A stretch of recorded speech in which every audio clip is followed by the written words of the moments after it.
మొదటికి చూసుకున్నట్లయితే ఢిల్లీలో మధ్యాహ్నం అఖిలపక్ష సమావేశం అయితే జరగనుంది. అయితే రేపటి నుంచి పార్లమెంట్ వర్షాకాల సమావేశాలు అయితే ప్రారంభం కానున్నాయి. ఈ నేపథ్యంలో పలు అంశాలపై ఈ సమావేశంలో చర్చించే ఛాన్స్ ఉన్నట్లయితే మనకు ముఖ్యంగా తెలుస్తా ఉంది. అయితే సభా వ్యవహారాలు సజావుగా సాగేందుకైతే అన్ని ప్రయత్నాలు అయితే చేస్తున్నట్లు తెలుస్తా ఉంది. అన్ని పార్టీలు కూడా దీనికి సహకరించాలైతే కేంద్రం అయితే కోరుతా ఉంది. దీని మీద పూర్తి అప్డేట్స్ మా ప్రతినిధి ఢిల్లీ ప్రతినిధి రాజ్ అందిస్తారు. రాజ్ చెప్పండి. వరుణ్, మధ్యాహ్నం 3 గంటలకు ఇక్కడి పార్లమెంటులోని లైబ్రరీస్ హాల్ ఏదైతే ఉందో అక్కడ అఖిల పక్ష సమావేశానికి అధికారంలో ఉన్నటువంటి బీజేపీ ఆహ్వానించింది. వస్తున్న వారంతా కూడా కీలకమైనటువంటి నేతలు, ప్రతిపక్షాల్లో ప్రతి పార్టీని కూడా దీనికి ఆహ్వానించారు. ఇది ఒక సంప్రదాయం. నిజానికి పార్లమెంట్ సమావేశాలు ప్రారంభం కావడానికి ముందు పిలిచి వారికి తాము ప్రవేశపెట్టబోయే బిల్స్ ఏంటి, అలాగే అందులో ఉన్నటువంటి కీలక అంశాలు ఏంటి మొత్తం వివరించి చివరిలో దానికి సంబంధించి సహకరించాలని ప్రతి పార్టీ వాళ్ళని కోరుతూ ఉంటారు. గతంలో మోదీ కూడా, ప్రస్తుత ప్రధాని మోదీ కూడా హాజరయ్యారు. ప్రస్తుతం ఇప్పుడున్నటువంటి పరిస్థితుల్లో విపక్షాల నేతలు ఈ మధ్య అందుబాటులో లేకపోవడంతో ఈ రోజుకి మీటింగ్ వాయిదా పడింది. మధ్యాహ్నం 3 గంటలకు ఇది ప్రారంభం కానుంది. దీనికోసం ఒక్కొక్కరుగా నేతలు కూడా అందరూ వస్తున్నారు. రేపటి నుండి పార్లమెంట్ సమావేశాలు మొదలవుతున్నటువంటి నేపథ్యంలో కీలకమైనటువంటి 21 బిల్స్, మెయిన్ బిల్స్ 21 ఉన్నాయి. అలాగే పాతవి ఏవైతే ఉన్నాయో కొన్ని సవరణలతో మళ్ళీ 7 బిల్స్ ఉన్నాయి. సో ఇవన్నీ కూడా రేపటి నుండి ఆగస్టు 11 వరకు జరగనుంది. 23 రోజుల పాటు ఇందులో వీటిని ప్రవేశపెట్టున్నారు. అయితే ఇందులో కీలకమైనటువంటి 1-2 బిల్స్ ఈ పార్టీల మధ్య కొంత విభేదాలు తెచ్చే అవకాశం ఉంది. ముఖ్యంగా యూనిఫామ్ సివిల్ కోడ్, దేశమంతటా ఒకటే కామన్ సివిల్ కోడ్, ఉమ్మడి పౌర స్మృతి ఉండాలనే ఆలోచన ఏదైతే ఉందో బీజేపీ మొదటి నుండి కూడా సిద్ధాంతపరంగా చెప్తూ వస్తోంది. దాన్ని అమలు చేయించాలని చూస్తోంది. ఈసారి అది చాలా కీలకంగా మారనుంది. సో దీన్ని ఈ ఒక్క బిల్లుని మాత్రం వ్యతిరేకిస్తున్నాయి ప్రధానంగా కాంగ్రెస్, అలాగే ఇతర పార్టీలు.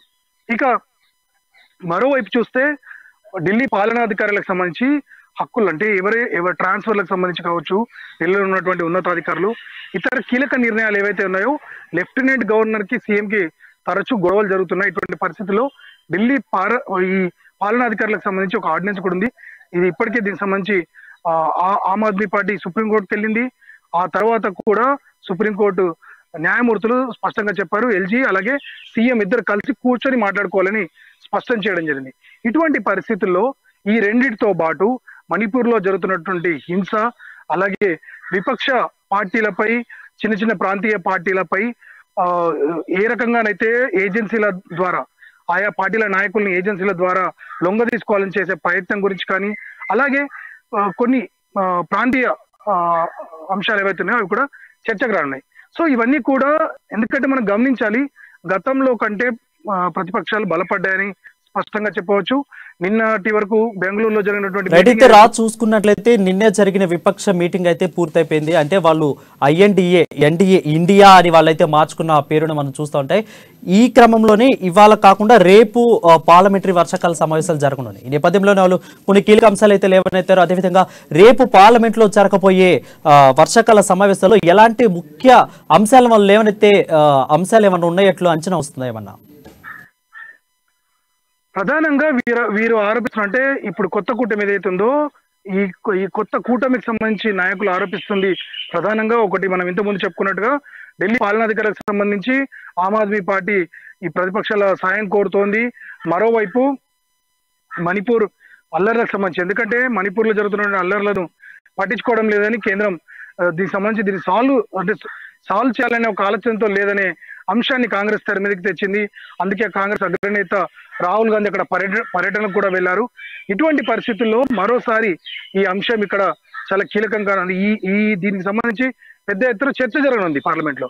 ఇక ఏజెన్సీల వినియోగం, ఏదైతే కేంద్ర ఏజెన్సీలు ఏవైతే ఉన్నాయో వాటిని రాష్ట్రాలకు చెందినటువంటి నాయకుల పరిస్థితిని గమనించి ఆయా పార్టీల్లో సంక్షోభం సృష్టించే విధంగా ప్రయత్నిస్తోందని ఆరోపిస్తున్నారు. దీనికి కరెక్ట్ ఎగ్జాంపుల్ అంటే మహారాష్ట్ర చూపించారు. గతంలో శివసేన పార్టీని ఏక్నాథ్ షిండే చీచగా కొద్ది రోజుల క్రితం అజిత్ పవార్ తన సొంత బాబాయ్ కి చెందినటువంటి పార్టీని, ఏదైతే తను పుట్టి పెరిగాడో అటువంటి పార్టీని పూర్తిగా చీల్చడం జరిగింది. ఇటువంటి పరిస్థితుల్లో ఇది పూర్తిగా రాజకీయంగా వివరిస్తుంది. దీనికి సంబంధించి వీరిని వాడుకుంటుందనే ఒక, అంటే ఏజెన్సీలను వాడుకుంటుందనే ఒక ఆ ప్రచారాన్ని తెర మీదకి తెస్తున్నాయి. సో ఇటువంటి పరిస్థితుల్లో ఖచ్చితంగా ఇవన్నీ కూడా ఈ సమావేశాలు చాలా వేడిగా జరిగే అవకాశం ఉంది. చాలా తీవ్రంగా దీనికి సంబంధించి పోరాడాలని ఇక్కడ ప్రతిపక్ష పార్టీలు కూడా నిర్ణయించుకున్నట్టుగా తెలుస్తోంది. ఈ రకమైనటువంటి, ఎందుకంటే మనం ఈ మీటింగ్ లో పాల్గొన్నటువంటి పార్టీలను గమనించవచ్చు. దాదాపు ప్రతి పార్టీ కూడా కేంద్రంలో ఉన్న బీజేపీకి బాధిత పార్టీయే. అది మమతాకు చెందినటువంటి తృణమూల్ కాంగ్రెస్ కావచ్చు, ఢిల్లీ ఆమ్ ఆద్మీ పార్టీ కాంగ్రెస్, అలాగే మహారాష్ట్రలోని శివసేనకు చెందినటువంటి పార్టీ ఏదైతే ఉద్ధవ్ ఠాక్రే కి సంబంధించిన పార్టీ ఏదైతే ఉందో. సో ఇవన్నీ కనుక గమనిస్తే ప్రతిపక్ష పార్టీలు బలంగా మారినటువంటి నేపథ్యంలో ఖచ్చితంగా, ఎందుకంటే గతంలో జరిగిన సమావేశాల్లో ప్రతిపక్ష పార్టీలకు వాయిస్ కి అంతగా పెద్దగా బలం ఉండేది కాదు, కొంతవరకు డిఫరెన్సెస్ ఉండేవి. కానీ ఒక ఐక్య ఎజెండా, ఒక ఉమ్మడి ఎజెండాతో ఇప్పుడు ప్రతిపక్షాలన్నీ వెళ్తున్నాయి.